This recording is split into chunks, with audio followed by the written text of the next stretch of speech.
The 9th of Dhul Hijjah, a sacred day, the soul of Hajj. It is the day of Arafah, a unique opportunity for forgiveness and acceptance of prayers. In today's video, we will explore the significance of this day and every step involved. The morning of the 9th of Dhul Hijjah begins in Mina. After Fajr prayer, the pilgrims set out for the plains of Arafah. Arafah, the place that represents the pinnacle of Hajj. The Prophet Muhammad, peace be upon him, said, "Hajj is Arafah." Tirmidhi.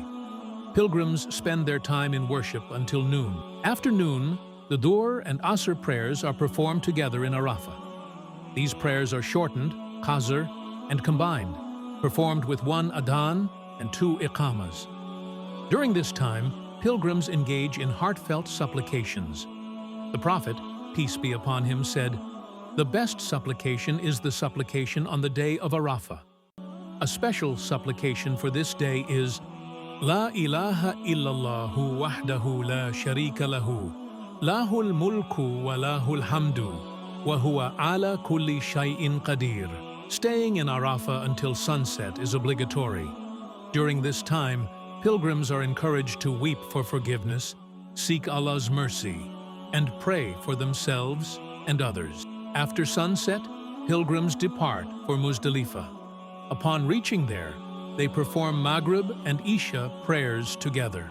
Spending the night in Muzdalifah and collecting pebbles for the Jamarat ritual is also part of this day's activities.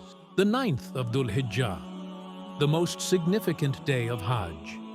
It is a golden opportunity to gain Allah's mercy and transform your life.